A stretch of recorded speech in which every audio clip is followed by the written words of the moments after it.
Welcome to my channel, Clark the Realtor. Don't forget to subscribe and let's get started. Hey everyone, welcome back to the channel. My name is Clark the Realtor, or Devon Clark. Thank you for joining me today on the channel. We are going to discuss my horrible Opendoor experience as a realtor in the local market of Atlanta, Georgia. However, before we get into the video, please don't forget to like, share, subscribe, and click that notification bell to be alerted whenever I upload new videos to the channel. I appreciate you joining me today to have this discussion around Opendoor. If you guys are new to the channel, please don't forget to subscribe to the channel. And if you are a current subscriber, YouTube has recently been subscribing people from the channel. So just make sure YouTube has been unsubscribing people to the channel, not subscribing them. You'll subscribe to the channel if you want to keep up on conversations like this, or see house tours in the metro local Atlanta area, or just learn different education things when it comes to real estate, as far as you owning a property, selling a property, or buying a property in the future. And so let's kind of just jump into this video in regards to my horrible experience with Opendoor. If you guys don't know, Opendoor is an iBuyer. An iBuyer is an acronym for an investor buyer. So Opendoor, along with Zillow, Redfin, who else? OfferPad, these many different entities or companies are considered iBuyers. So what they did is they go and they buy properties from sellers like yourself that's selling properties in a rush and don't have the capacity to really want to wait to sell the house. Something happened, you're real frantic, you need to go, your job is saying you got to come back quickly, you don't know what to do, you don't want to wait out the process of selling your house. So most sellers would go to Opendoor. Opendoor has a thing of saying online that they have low service charges. They'll tell you it's cheaper, it's quicker to kind of go with them. And don't get me wrong, is it quicker to go Opendoor? Can they do a fast close? Yes. However, the expenses, they literally add. Thank you, Michael and Katie, for providing this article. As if you were using a local realtor in your market. The Opendoor has a service charge fee of 5%. They have another fee of closing costs between 1% to 4%. And then also they say no repairs costs. However, they do actually come and create costs around repairs. If they feel like something needs to be repaired, when they do their home assessment, they will charge you those repair costs. So you got to be really cautious as far as utilizing some of these companies in regards to their advertising. I always tell people, if someone can advertise very, very well, that means that their business practices are probably not as great. Because traditionally, people that have great business practices, they don't know how to really advertise or market themselves correctly, right? So the people that always knows how to put money into things and advertise themselves very well, and it's not everybody, but some people don't have the best business practices. And from my opinion, this is my experience, Opendoor in this case does not have the best business practices. And if you had an experience with them, put it down in the comments as well. Again, don't forget to share and like this video. When you guys like the video, it literally pushes it in the algorithm for people who have gone through similar experiences like this, or had similar transactions in regards to Opendoor, or just want to know more about the Opendoor experience in whole. As I told you guys, I am a local realtor. If you guys don't know, Opendoor they do partner with realtors in regards to helping a seller sell their house. So just not only a seller can sell their house directly to Opendoor, but a realtor can partner with Opendoor. So in this situation, I had recently met this particular person. They were actually a customer and not a client yet. So a customer meaning that we had an agreement in regards to me helping them sell their house. They didn't want it to go on the MLS. They wanted to do a quick transaction. This particular client was moving to a different state, very, very frantic, needed to get the house sold. And they just was like, if you can just bring me a cash buyer, we can do anything just so I can sell my house.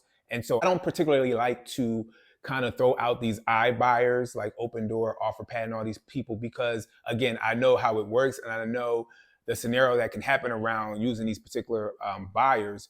Because you're moving very quickly and you don't want to actually go through the process of putting it in our MLS system in the traditional home selling process, which I understand. Again, most people don't want to go through this because this can take, it depends. Again, someone coming into your house, buying a house is very subjective. Somebody can come in, it can go on the market on one day and then it can come off in 4 days because somebody went under contract, or it can go on the market one day and it can last 100 and something days, right? So in her case, she didn't want that experience. And then also when it comes to closing, it can take you a long time to close. If the person's not a cash buyer, it can take you about 30 days or 45 days to close through financing But if a person is a cash buyer, it could take about 7 to 14 days, depending on whatever you guys put in place as far as the closing date, the due diligence period, and all those things like that.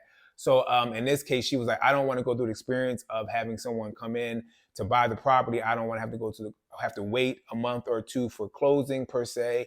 I just want it to be sold very quickly. If you can find anybody that has cash and a quick sale. So if you guys don't know, Opendoor had recently went, and this is what I told the customer as well. If you don't know, prior to us going through this experience with Opendoor, I told her, I said, if you don't know, Opendoor had recently went through a lawsuit settlement in regards to the FTC, which is the Federal Trade Commission, and they settled a $62 million lawsuit. And that $62 million lawsuit was in regards to them lying, the deceptive and inaccurate information when it came to the cost to the sellers of the property. They was basically servicing the clients, their clients or customers, however you say that. Opendoor was servicing them and telling them not all the information. They would kind of run down certain fees to them, but then when it came to them selling the house, these additional fees would hit. Like I said, they do charge a 5% service fee.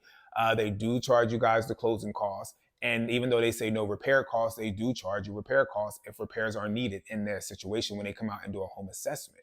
So you guys got to be really careful as far as what you do. Do your due diligence. Also talk to a realtor.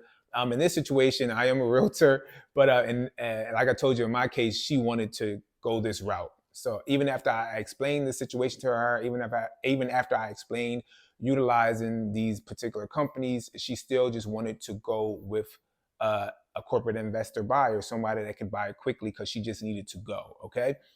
She couldn't actually sell it back to OfferPad because she bought the house a year and a half ago from OfferPad. So that was out of the question. So we decided to take another route, which was Opendoor. I went online. I completed everything I needed to do. I took videos and pictures of her house, and I clicked the necessary information that was needed, uploaded it, and waited for a response from Opendoor.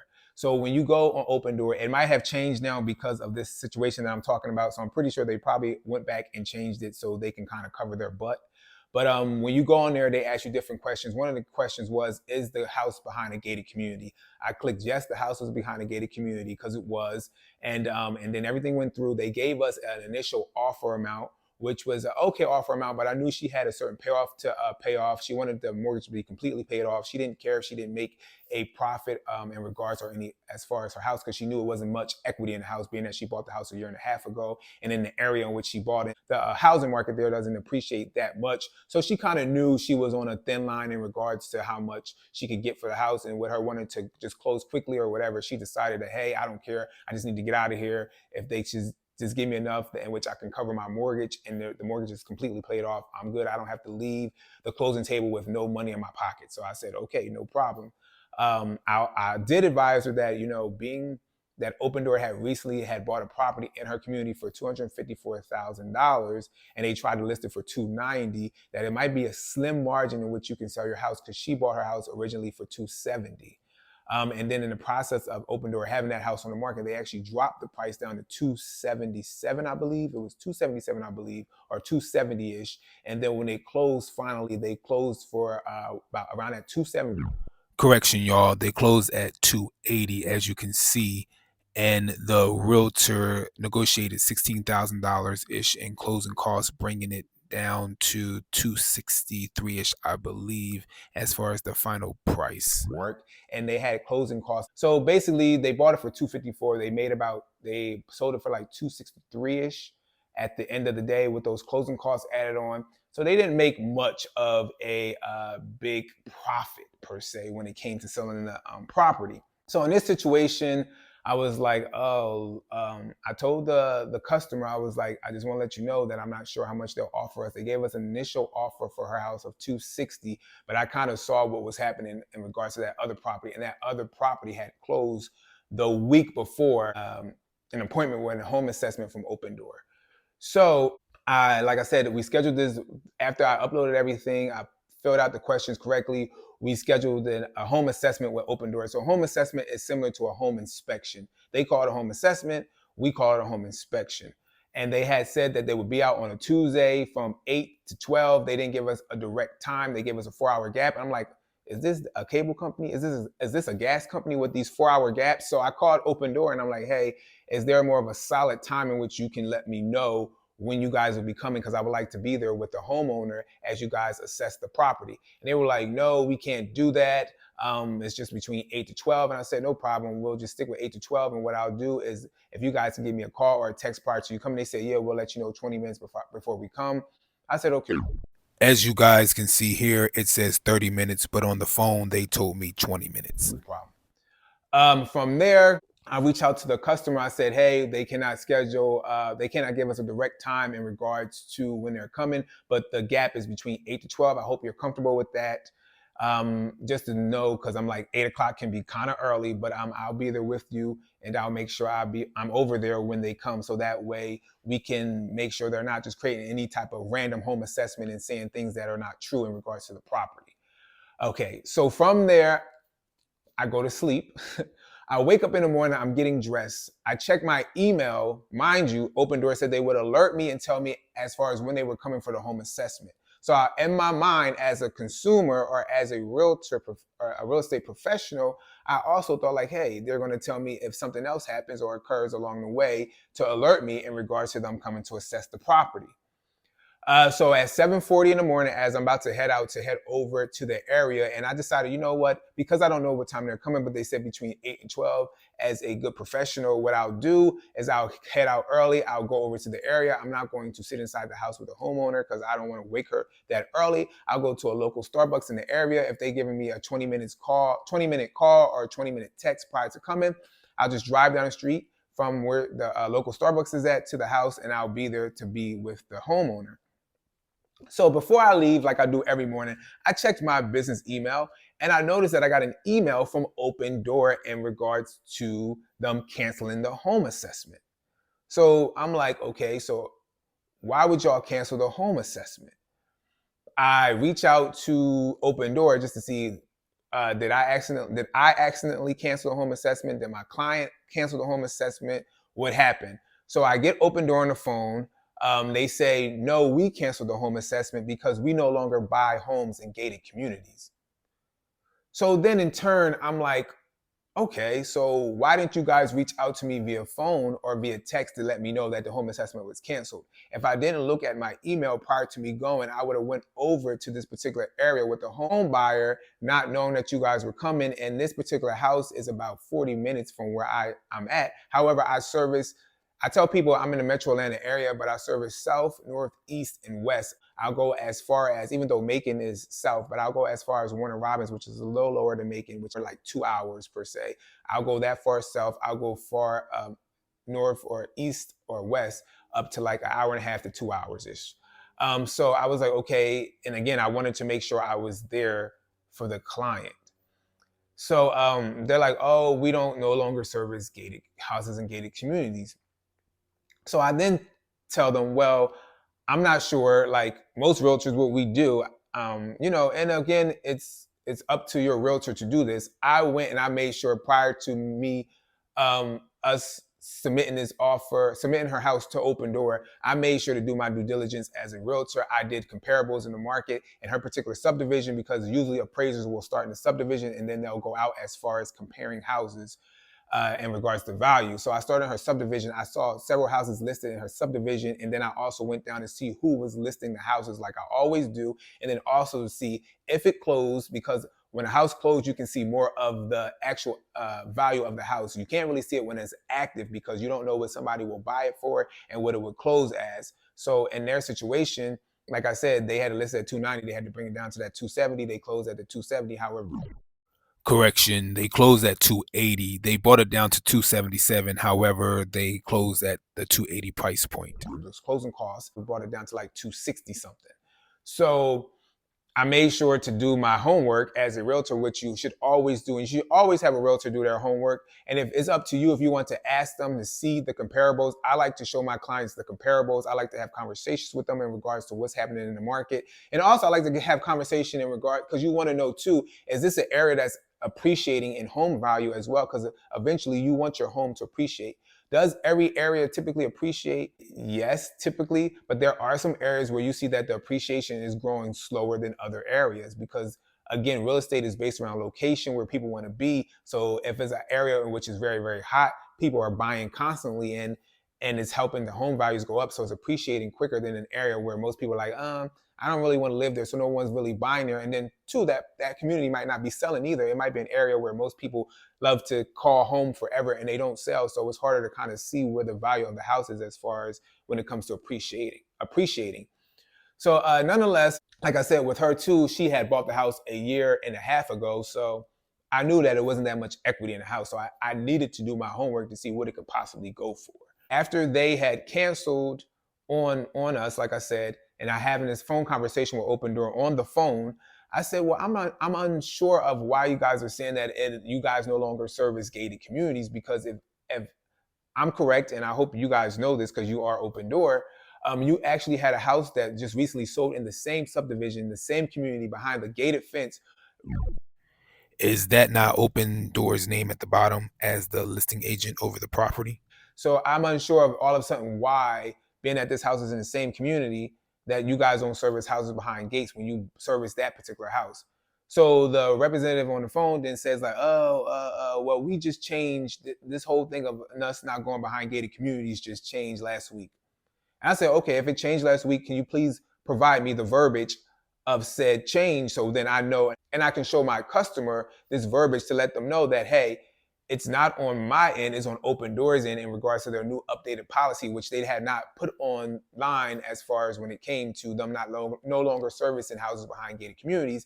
And then on top of that, I also said, well, if you guys stop servicing houses in gated communities last week, you know that we had sent her house over last week, and online it asked us, were you in a gated community? And I clicked yes. And then that point, if you guys stop servicing said houses in gated communities, it should have created a thing where it's like, unfortunately, we no longer service houses in gated communities. This house is not available for us to buy. That's what you guys should do. Instead, you do service houses in gated communities at the time. I don't know. They might have changed this now since we had this conversation on the phone because they don't want to get caught up in their lies, in their BS. So you do service houses in gated communities. And what you did, and because you didn't want to be real with me, or maybe the representative didn't know how to say it because maybe she's not a real estate professional, so she didn't know how to say it, because everybody that works at these companies don't have real estate licenses. Everybody that works at these companies are not real estate professionals. They just work at the company, right? So maybe she didn't have any accurate information in regards to what was happening in our market. So she's telling me so I told her, I was like, well, there was a house that sold last week in the same community. So I'm unsure when all of a sudden you guys decided to, like I said, stop servicing houses in this community due to a gate. And then she's like, oh, well, I don't know, blah, blah, blah. We just recently did that. So like I said, can you please provide that verbiage? Oh, I can't provide no verbiage, but maybe I can get somebody to call you, but I can't send you anything over in regards to us saying that we no longer service houses in a gated community. I said, okay, so then you're lying? No, we don't service houses no more in the communities. I said, so you serviced them before? Yeah, we serviced it, but just last week we decided we're no longer doing it. All right, no problem. Thank you, ma'am. Have a nice day. I'll look forward to a phone call from Opendoor. So did I ever get a phone call back from Opendoor? No. So again, this goes in tandem in regards to your FTC lawsuit when it comes to you being deceptive and lying to consumers. At the end of the day, I'm a consumer. I'm a real estate professional, but I'm a consumer trying to help a customer with their house in regards to Opendoor. So you guys are continuously lying to people. And again, this is my opinion. This is my experience. So this is what happened to me. This is not no joke. This is the reality. So going forward, it's up to you as a consumer if you would like to use Opendoor.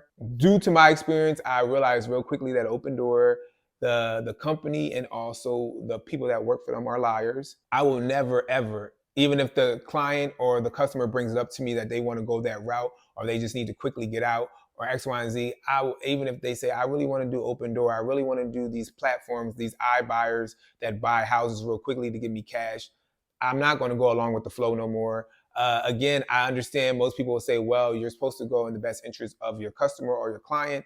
And I tried to, right, in this situation. But even though I knew the red flags already. Like I knew about Opendoor, I knew about their lawsuit, I knew about from other colleagues in regards to what they did with their transactions, but I still went along because again, it's not about me and transactions, it's about the client and transactions.